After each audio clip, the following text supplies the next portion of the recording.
جمعے کا دن تھا۔ مسجد میں کافی رش نظر آ رہا تھا۔ امام صاحب بیان دے رہے تھے۔ بیان میں وہ حج کی فضیلت بیان کر رہے تھے، یوں کہ حج فرض ہے ہر مسلمان پر جو اس کی استطاعت رکھتا ہو۔ اب اگر لوگوں کو دیکھیں تو وہ بہانے بناتے ہیں، استطاعت ہونے کے باوجود وہ حج ادا نہیں کرتے، جبکہ پہلے کے لوگ تو پتہ نہیں وہ کتنا پیدل سفر طے کر کے حج کیا کرتے تھے، مگر ہم لوگ بہانے بنا کر یہ فریضہ چھوڑ دیتے ہیں۔ ہاشم جو اس وقت مسجد میں موجود یہ بیان سن رہا تھا بہت جوش میں آ جاتا ہے۔ یہ ایک سیدھا سادہ دیہاتی ہوتا ہے مگر عمل کے جذبے سے شرشار ہوتا ہے۔ امام صاحب کے بیان کا اس پر اس قدر اثر ہوتا ہے کہ یہ گھر جا کر نہ آؤ دیکھتا ہے نہ تاؤ، فوراً ہی پیدل حج پر نکلنے کی تیاری کر لیتا ہے۔ اس کے بیوی بچے بھی پریشانی کے عالم میں اس سے پوچھتے ہیں کہ آپ کہاں جا رہے ہیں ہم یوں تنہا چھوڑ کے؟ وہ جواب دیتا ہے کہ امام صاحب نے فرمایا ہے کہ پالنے والی ذات اللہ کی ہے اور وہی راستہ دکھانے والا ہے، تو تم فکر نہیں کرو، میں حج کی ادائیگی کے لیے مکہ جا رہا ہوں۔ یہ کہہ کر وہ گھر سے نکل جاتا ہے اور تنہا سفر شروع کر دیتا ہے۔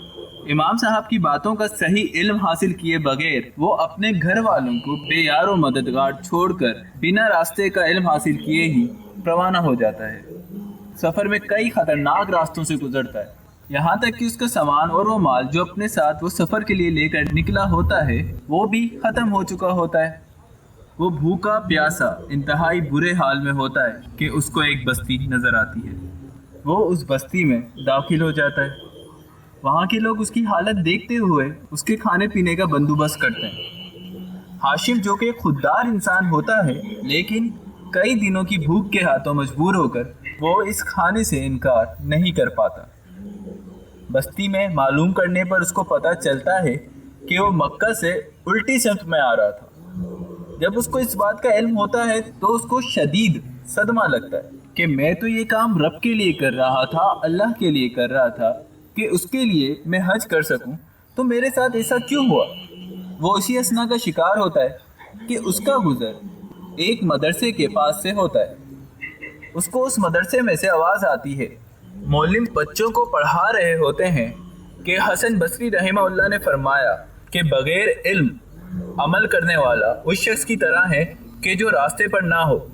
تو بچوں اس کو یوں سمجھو کہ جو شخص بنا علم کے عمل کرے گا وہ اس شخص جیسا ہوگا جو اپنے راستے سے بھٹک جائے، جو الگ راستے پر چلنا شروع کر دے، یا یوں بھی کہہ سکتے ہیں کہ جو صحیح راستے کو چھوڑ کر دوسرا راستہ اپنا دے۔ جب ہاشم معلم صاحب کے یہ الفاظ سنتا ہے تو اس کو یہ مثال بالکل اپنے اوپر پوری اترتی نظر آتی ہے اور اس کو احساس ہوتا ہے کہ اس نے کتنی بڑی غلطی کری کہ بنا بات کو سمجھے، بنا علم حاصل کیے ہی اس نے اپنے سفر شروع کر دیا۔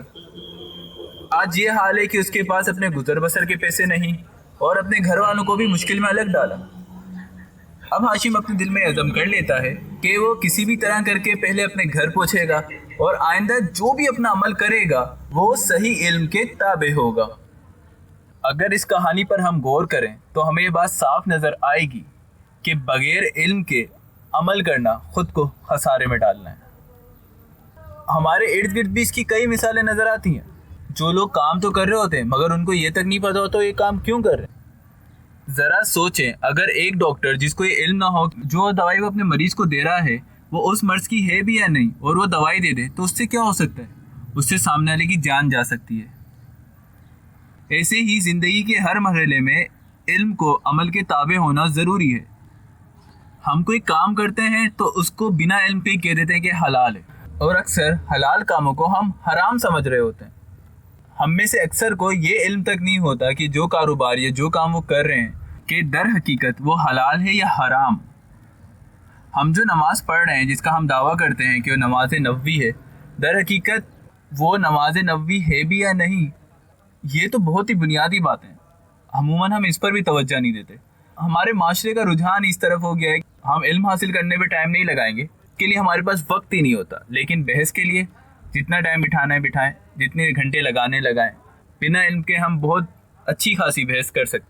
یاد رکھیں، بنا علم کے عمل فائدہ نہیں دیتا۔ مشہور اسلام کے عالم ابن قیم رحمہ اللہ کا قول ہے، کہتے ہیں کہ علم عمل کا قائد ہے، یعنی آپ کا عمل علم کی بنا پر ہونا چاہیے۔ بنا علم کے عمل فائدہ نہیں دیتا بلکہ اکثر نقصان دیتا ہے۔ امید کرتے ہیں کہ ہماری یہ ویڈیو آپ کے لیے فائدہ مند ثابت ہو اور ہمیں علم کی طرف راغب کرے۔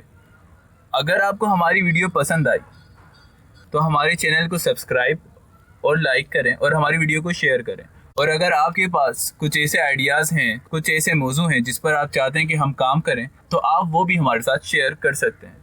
شکریہ۔